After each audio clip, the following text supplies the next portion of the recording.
আসসালামু আলাইকুম রহমতুল্লাহ নাহমাদুহু ওয়া নুসাল্লি আলা রাসূলিহিল কারীম আম্মা বাদ। এই দর্শে আমরা 271 নম্বর কায়দা থেকে আলোচনা করব। 271 নম্বর কায়দা হচ্ছে লা ইয়াজুজু মুখালাফাতুল ইজমা। সিনিয়া রদার উদ্দেশ্য হলো শরহু সিরারুল কাবির থেকে এই কায়দা বা মূলনীতি গ্রহণ করা হয়েছে। ইতিপূর্বে এমন কায়দা অতিবাহিত হয়েছে, তো বলা হচ্ছে যে এজমার মুখালাফাত করা যাবে না, এটা বৈধ হবে না। হাসিয়ার মধ্যে এজমার প্রকারভেদ নিয়ে আলোচনা করা হয়েছে। এজমাকে 3 ভাগে বিভক্ত করা হয়েছে। তার মধ্যে 1 নম্বর এজমা হলো আল ইজমাউল মুতাওয়াতির। এজমায়ে মুতাওয়াতির বলা হচ্ছে যেটা সাহাবায়ে কেরামের এজমা। সাহাবায়ে কেরামের যুগ থেকে আমাদের পর্যন্ত ধারাবাহিকভাবে চলে আসছে, কোনো ধরনের ইখতিলাফ ব্যতীত, সেটা হলো আল ইজমাউল মুতাওয়াতির। তো এখানে মুতাওয়াতিরের বিশেষ সংজ্ঞা রয়েছে, যেহেতু এটা এখানে আলোচনার জায়গা না, সেই জন্য এখানে বর্ণনা করা হচ্ছে না। তার মধ্যে উল্লেখযোগ্য কথা হলো মুতাওয়াতির বলা হয় এমন খবরকে যার সংখ্যাধিক্যতা এবং স্থানের ভিন্নতা এবং রাবীদের ন্যায়পরায়ণতা, আমানতদারিতা, অন্যান্য বিষয়ের কারণে খবরটা এমন হয় যে রাবীরা মিথ্যার উপর ঐকমত হবে, এটা আকল অসম্ভব মনে করে, এটাকে বলা হয় মুতাওয়াতির। মুতাওয়াতির ভাবে যদি আমাদের পর্যন্ত আসে, এটাকে বলা হয় আল ইজমাউল মুতাওয়াতির। যেমন কোরআন, সেটা অকাট্য, তার মধ্যে কোনো ধরনের সন্দেহ নেই, তার মধ্যে কোনো ধরনের তাগাইয়ুর তাবদিল হয় নাই, এই বিষয়ে অকাট্য, এটা বলা হয় ইজমায়ে মুতাওয়াতির। ফলে সেটার উপর আমল করা ওয়াজিব এবং সেটার উপর বিশ্বাস করা ওয়াজিব এবং সেটাকে অস্বীকার করা কুফরি। উদাহরণ হিসেবে দেওয়া হচ্ছে যে সাহাবায়ে কেরামগণ আবু বকর রাদিয়াল্লাহু তাআলা আনহু এর জামানায় ইত্তেফাক হয়েছিলেন যে যারা যাকাত দিবে না, যারা মানিউ যাকাত, তাদের সাথে যুদ্ধ করার বিষয়ে আবু বকর রাদিয়াল্লাহু তাআলা আনহুর খেলাফতের সময় সকল সাহাবায়ে কেরামগণ ঐকমত হয়েছে। কিন্তু এই এজমাটাকে এজমায়ে সুকুতি বলা হয়। এই বিষয়ে বিস্তারিত আলোচনা নুরুল আনোয়ার কিতাবুস সুন্নাহর মধ্যে রয়েছে, এজমার মধ্যে রয়েছে এজমা, অর্থাৎ কিতাবুস সুন্নাহর পরে এজমা আছে, তারপর কিয়াস আছে। তো এজমার মধ্যে এই বিষয়ে বিস্তারিত আলোচনা রয়েছে, আপনারা চাইলে ওই জায়গায় দেখতে পারেন। তো এটা হলো এজমায়ে সুকুতি। আর আল ইজমাউল মুতাওয়াতির যেটা আমরা পেলাম, কোরআন অকাট্য হওয়া এবং সাহাবায়ে কেরামের ঐকমত হওয়া, আবু বকর রাদিয়াল্লাহু আনহুর সাথে যে বিষয়গুলো এসেছে সেগুলো হলো আল ইজমাউল মুতাওয়াতির। 2 নম্বর এজমা হলো আল ইজমাউল মশহুর এজমা।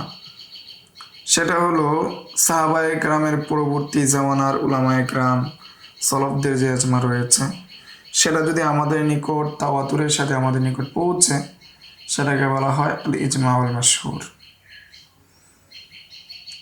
তো এটার হুকুম হলো মশহুর, অর্থাৎ মশহুর যে হাদিস রয়েছে, হাদিসের যেই হুকুম, তেমনিভাবে পরবর্তী উলামায়ে কেরামের এজমা, সেটার হুকুম সেটাই।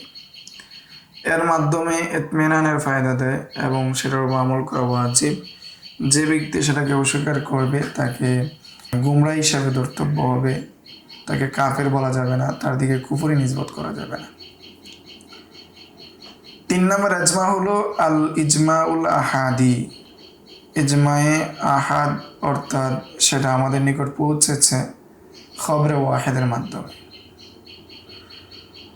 খবরে ওয়াহেদের মাধ্যমে যে ইজমা আমাদের নিকট পৌঁছেছে, সেটাকে বলা হয় আল ইজমাউল আহাদি। সেটা সহির স্তরে, খবরে আহাদের স্তরে সেটার উপর বিশ্বাস করা এবং সেটার উপর আমল করা কী হবে, অনুযায়ী বিবেচনা হবে। তাহলে আমরা এখানে 271 নম্বর কায়দা পেলাম যে এজমার মুখালাফাত করা বৈধ নয়, জায়েজ নয়। লা ইয়াজুজু মুখালাফাতুল ইজমা। 272 নম্বর কায়দা হচ্ছে লা ইউহলাফু আলা হাক্কি মাজহুলিন, যে মজহুল হকের ক্ষেত্রে যে হক জানা নেই সেই বিষয়ে কসম করা যায় না। যে কেউ যদি আপনার মালের খেয়ানত করে, কেউ যদি আপনার কোনো কিছু নিয়ে যায়, কি পরিমাণ নিল, কতটুকু নিল সেটা যদি আপনি না জানেন, তাহলে সেটার বিষয়ে আপনি কসম করতে পারবেন না। সিন দ্বারা উদ্দেশ্য হলো আল আসবাহ নাজায়ের, আল আসবাহ নাজায়ের থেকে এই কায়দা বা মূলনীতি গ্রহণ করা হয়েছে। উদাহরণ হিসেবে এখানে দেওয়া হয়েছে যে যৌথ মালিকানাধীন ব্যবসার মধ্যে কোনো শরিক যদি অপর শরিকের খেয়ানত সম্পর্কে দাবি করে, তাহলে এই খেয়ানতটা যদি মুবহাম হয়, কতটুকু খেয়ানত করেছে, কি খেয়ানত করেছে সেই বিষয় যদি জানা না যায়, না জানে, তাহলে এই বিষয়ে তাকে কসম দেওয়া হবে না। অর্থাৎ মুবহাম বিষয়ে কসম দেওয়া যাবে না। এটা এখানে বলা হয়েছে লা ইউহলাফু বা লা ইয়াহলিফু আলা হাক্কি মাজহুলিন, যে কেউ মজহুল হকের বিষয়ে কসম করবে না। তবে এখানে 6টি মাসালা ইস্তেসনা করা হচ্ছে। তোর মধ্যে এখানে কয়েকটি দেওয়া হয়েছে যেটা আসবা নাজেরের সরার মধ্যে রয়েছে। তোর মধ্যে একটা হলো, যদি এতিমের ওসি, এতিমের অভিভাবকের বিষয়ে যদি কি আসে, কথা আসে যে সে কি করেছে, এই এতিমের মাল আত্মসাৎ করেছে। এখন কি পরিমাণ আত্মসাৎ করেছে, কি আত্মসাৎ করেছে সেটা যদি না জানা যায়, তখন কাজী তাকে কসম দিতে পারবে যে তুমি কসম করে বলো যে তুমি আর কোনো এতিমের মাল আত্মসাৎ করো নাই, বা তোমার কাছে আর কোনো এতিমের মাল নাই, সেই বিষয়ে তুমি কি করো, কসম করো। এটি হলো একটা। আরেকটা হলো যে ওয়াকফের মুতল্লি যদি কোন ওয়াকফের কোনো মাল কি করে বিষয়ে কোনো কারচুপি করে থাকে, তা এখন যদি জানা না যায় যে কি কারচুপি করেছে, তখন মুতল্লিকে কসম দেওয়া যাবে। তাহলে এখানে এতিম এবং ওয়াকফের বিষয়টা উল্লেখ করা হয়েছে। বাকিটা যদি আমরা জানতে চাই, এই বিষয়ে বিস্তারিত জানতে চাই, তাহলে আমরা আল আসবাহ নাজায়ের সরার মধ্যে আমরা দেখতে পারি, সরল হামুবির মধ্যে আমরা দেখতে পারি। তাহলে আমরা 272 নম্বর কায়দায় পেয়েছি যে মজহুল হকের বিষয়ে কসম করা যায় না বা কসম করা যাবে না। 273 নম্বর কায়দা হচ্ছে লা ইয়াজিদুল বাদু আলাল কুল্লি ইল্লা ফি মাসআলাতিজ জিহার। শিন নুন দ্বারা উদ্দেশ্য হলো আল আসবাহ নাজায়ের, যে কখনো কতক অংশ কুলের উপরে যেতে পারে না, কুলের উপর সাব্যস্ত হতে পারে না, তবে জিহারের মাসালা ব্যতীত। জিহারের মাসালার মধ্যে বাদ উল্লেখ করলো, কিছু উল্লেখ করলো, সেটা পুরোটার চেয়ে বেশি ধর্তব্য হয়, বিবেচ্য হয়। উদাহরণ হিসেবে এখানে দেওয়া হচ্ছে, কেউ যদি তার স্ত্রীকে অর্ধেক তালাক দেয়, নিসফে তাতলিক দেয়, নিসফে তালাক দেয়, তাহলে পুরো তালাক হয়, কিন্তু 3 তালাক হয় না। অনুরূপভাবে কেউ যদি কারো স্ত্রীকে তার শরীরের অর্ধেক তালাক দেয়, তাহলে 1 তালাকই হয়, তার পুরো স্ত্রীর উপরই তালাক হয়, কিন্তু সেটা কুলের উপর বাড়বে না, কুলের উপর যাবে না, বরং সেটা সমান সমান থাকবে। তবে যদি সেটা জেহার হয়, যদি কেউ তার স্ত্রীকে বলে যে তুমি হলে আমার মায়ের পিঠের ন্যায়, তাহলে এখানে স্ত্রীকে তার মায়ের পিঠের কত অংশের সাথে কি করছে, তুলনা করছে। তো এখানে আন্তা আলাইয়া কাজহরি উম্মি, এই কথা বলা কেমন যেন সে ইঙ্গিত করছে যে তুমি আমার নিকট হারাম, আমার মায়ের পিঠের নেই, কেনায় করা হচ্ছে। এই যে কেনায় করা হলো, এই কেনার কারণে যদিও এখানে কি হচ্ছে বাস, কিন্তু সেটা কি হবে, বৃদ্ধি হবে কুলের চেয়ে বেশি। অর্থাৎ স্ত্রীর, অর্থাৎ মায়ের যেমনভাবে পুরো শরীর একজন ব্যক্তির জন্য হারাম, তেমনিভাবে স্ত্রীও তার জন্য পরিপূর্ণভাবে হারাম হয়ে যাবে। এটি হলো 273 নম্বর কায়দা, লা ইয়াজিদুল বাদু আলাল কুল্লি ইল্লা ফি মাসআলাতিজ জিহার। জিহারের মাসালা ছাড়া কোনোটার মধ্যে বাদটা কুলের উপর বৃদ্ধি হয় না। 274 নম্বর কায়দা, লা ইয়াসিহু তাওকিলু মাজহুলিন, যে বৈধ হবে না মজহুলের ওকালত করা, বৈধ হবে না। 3 নম্বর উদ্দেশ্য আল আশবাহ ওয়ান নাযায়ের, আল আশবাহ ওয়ান নাযায়ের থেকে এই কায়দা বা মূলনীতি গ্রহণ করা হয়েছে। যে মজহুল কোনো ব্যক্তিকে যদি উকিল বানানো হয়, ওকালতি দেওয়া হয়, তাহলে এই ওকালত বিশুদ্ধ হবে না।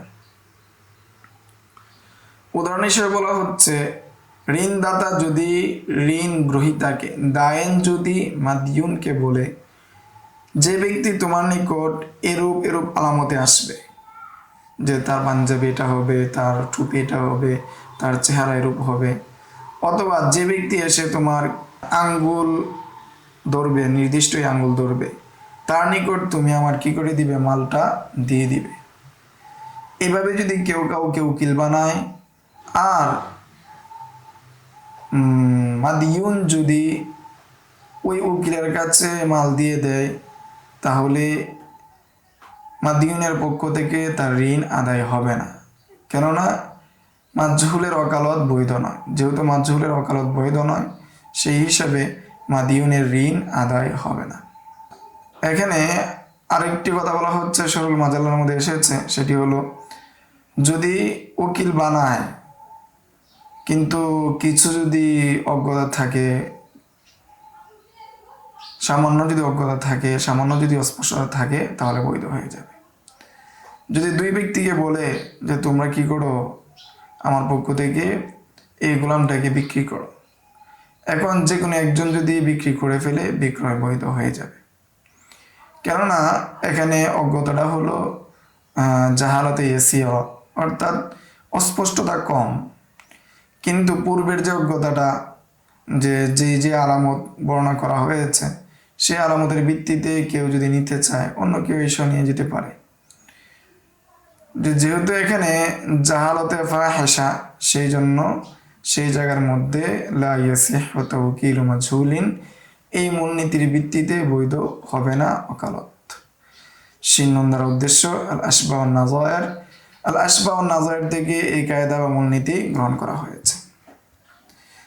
275 নম্বর কায়দা হচ্ছে, লা ইয়াসিহু রুজুউল কাযি আন কাযাইহি ইযা কানা মা'a শারাইতিস সিহহা। 3 নম্বর উদ্দেশ্য আল আশবাহ ওয়ান নাযায়ের, যে কাজী রুজু করা, কাজী যদি রুজু করে, সেটা কি হবে না, বিশুদ্ধ হবে না। কাজী যদি রুজু করতে চায়, তার রুজুটা কি হবে না, বিশুদ্ধ হবে না। আন কাযাইহি ইযা কানা মা'a শারাইতিস সিহহা, যদি কাজী যদি তার ফয়সালা থেকে ফিরে আসতে চায়, তার ফয়সালাকে অকার্যকর করতে চায়, তাহলে কাজী সেই ফয়সালাকে অকার্যকর করতে পারবে না, যদি ফয়সালার যে সমস্ত শর্ত শারায়েত রয়েছে, সেই সমস্ত শর্ত শারায়েতের ভিত্তিতে কাজী ফয়সালা করে। যেমন কাজী যদি বলে, রাজাতু আন কাযাই, আমি আমার ফয়সালা থেকে ফিরে আসলাম, আও ওয়াকাতু ফি তালবিসিশ শুহুদি, অথবা আমি এই সাক্ষীর এই তালবিসের কারণে, সাক্ষীর ধোকার কারণে আমি কি ধোকা গিয়ে গিয়েছে, আও আবতালতু হুকমি, অথবা কাজী যদি বলে আমি আমার হুকুমকে রহিত করছি, লাম ইয়াসিহ, সেটা কি হবে না, বিশুদ্ধ হবে না, কেননা ফয়সালা যেটা করা হয়েছে সেটা কার্যকর হয়ে গিয়েছে। এই বিষয়ে শর্ত করা হচ্ছে, খোলাসাতুল ফতোয়া কিতাবের মধ্যে শর্ত করা হয়েছে, ফয়সালা করার জন্য যে সমস্ত শর্ত শারাত রয়েছে, সেই সমস্ত শর্ত শারাত অনুযায়ী ফয়সালা করে, তাহলে সেটাকে বাতিল করতে পারবে না। অনুরূপভাবে দাবি যদি সহি হয়, সাক্ষী যদি ঠিক থাকে, তাহলে সেই ফয়সালাকে আর অকার্যকর করতে পারবে না। এটি হলো 275 নম্বর কায়দা, লা ইয়াসিহু রুজুউল কাযি আন কাযাইহি ইযা কানা মা'a শারাইতিস সিহহা, যে কাজীর ফয়সালা বিশুদ্ধ হবে না তার ফয়সালা থেকে, যদি সেটা বিশুদ্ধ অনুযায়ী হয়, বিশুদ্ধ হয়, তাহলে সেই ফয়সালা কার্যকর হবে না। 276 নম্বর কায়দা হচ্ছে, লা ইউতামাদু আলাল খাত্তি ওয়া লা ইউআমালু বিহি লিআন্নাল খাত্তা ইউশবিহুল খাত্তা, যে লিখিত কোনো কিছুর উপর নির্ভর করা হবে না, এবং লিখিত যদি কোনো ফয়সালা হয় সেটার উপর আমলও করা হবে না, কেননা এক লেখা অন্য লেখার সাদৃশ্য হয়, এক লেখা আর এক লেখার সাথে মিলে যায়, সেই নুন দ্বারা উদ্দেশ্য আল আসবাহ ওয়ান নাযায়ের, আল আসবাহ ওয়ান নাযায়ের থেকে এই কায়দা বা মূলনীতি গ্রহণ করা হয়েছে। এর উদাহরণ হিসেবে বলা হয়েছে যে পূর্ববর্তী কাজীরা যে সমস্ত লেখা লিখে গিয়েছেন, যে সমস্ত ফয়সালা করে গিয়েছেন, সেই সমস্ত ফয়সালার ভিত্তিতে যদি ওয়াকফের বিষয়ে ফয়সালা থাকে, সেই লিখিত বিষয় কি করা যাবে না, আমল করা যাবে না। কেননা কাজীর ফয়সালা হয় একমাত্র সাক্ষ্যের ভিত্তিতে, হুজ্জতের ভিত্তিতে, আর হুজ্জত হয় একমাত্র দলিল অথবা ইকরার অবিন্নকুল অথবা কসমের অস্বীকৃতি, এর মাধ্যমেই কি করা যায়, কাজী ফয়সালা করে। কিন্তু ইমাম আবি ইউসুফ রহমতুল্লাহ আলাই খাজানাতুল আকমাল কিতাবের মধ্যে তিনি বলেন এবং আবি ইউসুফ যে লিখিত বিষয়ের উপর আমল করা যাবে বা সেটার মাধ্যমে ফয়সালা করা যাবে যদি সেটার সাক্ষ্য থাকে, ফিশাহিদি ওয়াল কাযী ওয়ার রাবি ইদা রাআ খাত্তাহু, যদি সে তার লেখাকে দেখে এবং তার হাতের লেখা চিনতে পারে, যদিও তার নির্দিষ্ট ঘটনা মনে না থাকে, তারপরেও কি হবে, সেই লেখার মাধ্যমে ফয়সালা করা যাবে। এটি হলো 276 নম্বর কায়দা, লা ইউতামাদু আলাল খাত্তি ওয়া লা ইউআমালু বিহি, যে লিখিত জিনিসের উপর নির্ভর করা যাবে না এবং লিখিত বিষয়ের উপর আমলও করা যাবে না, কেননা একটি লেখা অন্য লেখার সাদৃশ্যপূর্ণ, একটি লেখা আরেকটি লেখার সাথে মিলে যায়। 277 নম্বর কায়দা হচ্ছে লা ইউতাবারুল ইখতিলাফু ফিস সাবাবি বাদাল ইত্তিফাকি আলাল হুকমি, সবব ভিন্ন হুকুম এক, যদি সবব ভিন্ন হয় হুকুম এক হয়, সেটা কি হয় না, বিবেচ্য হয় না, গ্রহণযোগ্য হয় না। সিয়ার দ্বারা উদ্দেশ্য হলো সরুদ সিয়ারুল কাবির, সরুদ সিয়ারুল কাবির থেকে এই কায়দা বা মূলনীতি গ্রহণ করা হয়েছে। উদাহরণ হিসেবে বলা হয়েছে লা ইউতাবারুল ইখতিলাফ ফিস সাবাবি বাদাল ইত্তিফাকি আলাল হুকমি। উদাহরণ হিসেবে বলা হয়েছে যে যদি কোনো মুসলমান দারুল হরব থেকে বের হয় এবং দারুল হারব থেকে বের হয়ে দারুল ইসলামে আসে, মত অবস্থায় তার সাথে যদি কোনো পুরুষ অথবা মহিলা থাকে এবং সে যদি বলে এটা আমার গুলাম অথবা এটা আমার বাদী, তাহলে এই যে মুসলমান বলল এটা আমার গুলাম, এটা আমার বাদী, এ দ্বারা সে বোঝাতে চাইল সে নিরাপদ। কিন্তু অপর একজন বলল না, এটা তার গোলাম না, বাদীও না, বরং সে তাকে নিরাপত্তা দিয়েছে, সে আমাদেরকে নিরাপত্তা দিয়েছে যে যারা তার সাথে এসেছে, ফলে আমরা তার সাথে এসেছি। তাহলে কিয়াস অনুযায়ী এখানে বোঝা যাচ্ছে যেহেতু তারা নিরাপত্তা দিয়েছে, সে তার স্বীকৃতি দিচ্ছে, সেই হিসাবে সেই মালে গনিমত হিসাবে কি সেই কাফের দুজন মালে গনিমত হিসেবে যুক্ত হবে, মালে গনিমত হিসেবে বিবেচ্য হবে।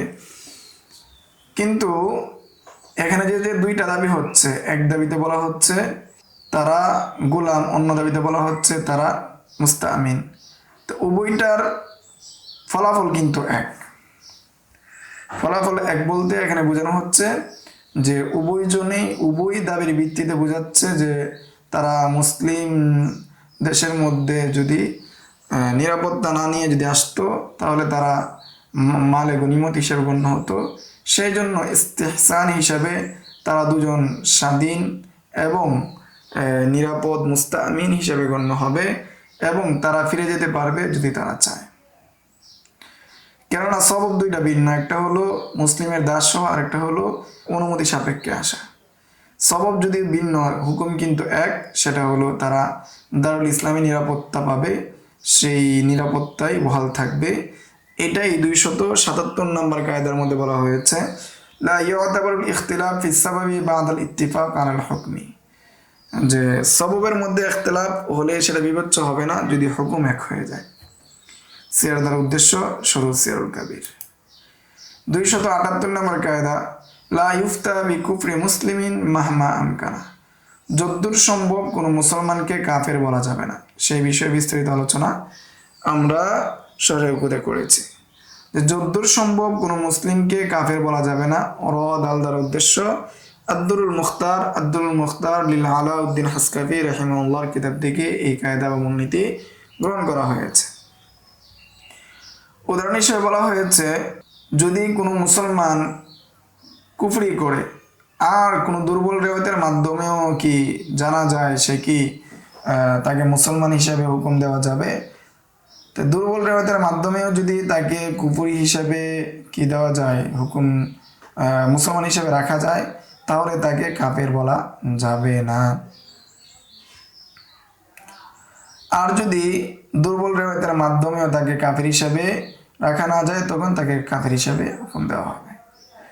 এই জন্য বাংলাদেশের মাজার পূজারী যারা রয়েছে তাদের কাজকে মাজারের সাথে দেওয়াকে আমরা কুফরি বলি, কিন্তু তাদেরকে কাফের বলা হয় না। কেননা এখানে সম্ভাবনা তাবিল করা যাবে, হয়তো তারা এখানে সেজদা দিচ্ছে ইবাদতের নিয়তে না, বরং তারা সেজদা দিচ্ছে তাজিমের নিয়তে, এবং তাজিমের নিয়তে গায়রুল্লাহকে সেজদা দেওয়া দিলে এখানে পরিপূর্ণ কুফর সাব্যস্ত হবে না। সেই হিসাবে আর তাদের অন্যান্য যে কাজকর্ম সেগুলো মুসলিম হিসাবে প্রমাণ করে, সেই জন্য তাদেরকে কাফের হিসেবে হুকুম দেওয়া হয় না। বাহরুল রায়কের মধ্যে এসেছে যে ফতোয়া সুগরা থেকে তিনি নকল করেছেন যে আল কুফরু শাইউন আযীমুন ফালা আজআলুল মুমিনা কাফিরান মাতা উজিদাত রিওয়ায়াতুন আন্নাহু লা ইউকাফফারু, যে আমরা কুফরি একটা অনেক বড় বিষয়, ফলে কোনো মুমিনকে আমরা কাফের বলবো না, যদিও তার মুসলমানি হওয়ার বিষয়ে, মুসলমান থাকার বিষয়ে দুর্বল কোনো রেওয়ায়েত থাকে বা কোনো একটি রেওয়ায়েত পাওয়া যায়। 279 নম্বর কায়দা হচ্ছে লা ইউকাসুল মানসুস আলাল মানসুস। কোনো মানসুসি বিষয়কে অন্য আরেকটি মানসুস এর সাথে তুলনা করা যাবে না।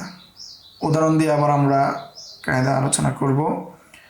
যেমন মুহসির, যে ব্যক্তি হজ এবং উমরা পালন করতে বাধাপ্রাপ্ত হয় তাকে বলা হয় মুহসির।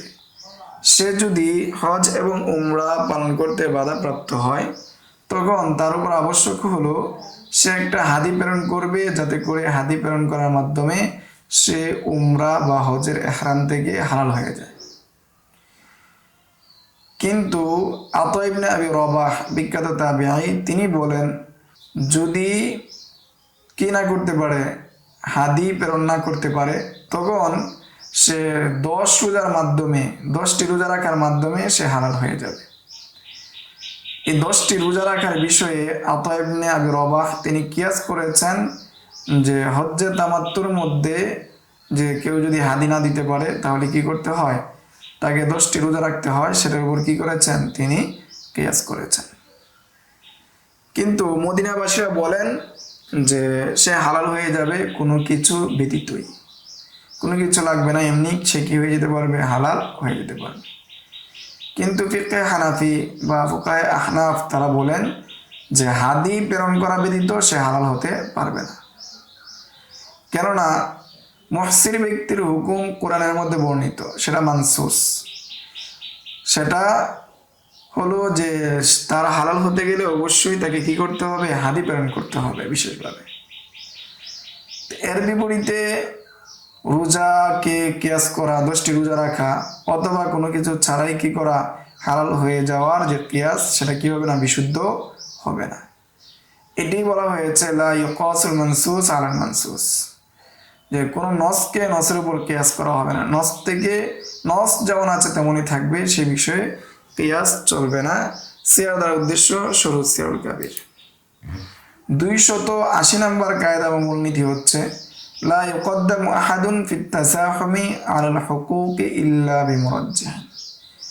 যখন একাধিক বিষয় এসে উপস্থিত হয়, একাধিক কাজ বা একাধিক হক এসে উপস্থিত হয়, তখন কোনো একটা মুরাজ্জিহ এর মাধ্যমে, কোনো একটা তারজিহ এর মাধ্যমে প্রাধান্য দিতে হবে, অগ্রগামী করতে হবে।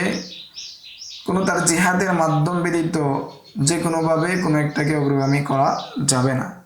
শিন্নুন দ্বারা উদ্দেশ্য আল আশবাহ ওয়ান নাযায়ের। যেমন কোনো আলেমের নিকট যদি একাধিক ফতোয়া আসে, তাহলে একসাথে যদি একাধিক ফতোয়া আসে একই সময়, যে তার মেইলে নির্দিষ্ট একটা সময়ে তার মেইলে 5টা ফতোয়া আসলো, এখন সে কোন ফতোয়া আগে দিবে। তো এখন যদি কোনো ফতোয়া দেওয়ার ক্ষেত্রে কারো কোনো মুস্তাফতির যদি তাড়াহুড়া না থাকে, তাহলে সে যেটা স্বাভাবিকভাবে তার ফতোয়া দেওয়া যায় সেটা দিবে। আর যদি সবারই আর্জেন্ট হয়, তাহলে সে কি করবে, এখানে দেখবে বেশি আর্জেন্ট কার, বেশি তাড়াহুড়া মানে বেশি কার জরুরত বেশি, তার উপর ভিত্তি করে তার ফতোয়াটা আগে লিখে দিবে। আর যদি সবারই আর্জেন্ট সমান পর্যায়ে হয়, তাহলে এখানে আকরা অনুযায়ী, অর্থাৎ এখানে লটারির মাধ্যমে সে নির্ধারণ করবে যে কার ফতোয়া সে আগে দিবে। তাহলে আমরা 280 নম্বর কায়দা পেলাম যে একাধিক হুকুক যদি একত্রিত হয়ে যায়, তখন মুরাজ্জিহ ব্যতীত কোনো একটার মাধ্যমে প্রাধান্য দেওয়া যায়, এমন কোনো কিছু ব্যতীত কোনোটাকে প্রাধান্য দেওয়া হবে না। আজকের দর্শে আমরা 280 নম্বর কায়দা পর্যন্ত জানলাম। আগামী দর্শে আমরা 281 নম্বর কায়দা থেকে আলোচনা করবো ইনশাআল্লাহ। আসসালামু আলাইকুম ওয়া রাহমাতুল্লাহ। يؤتي الحكمة من يشاء ومن يؤت الحكمة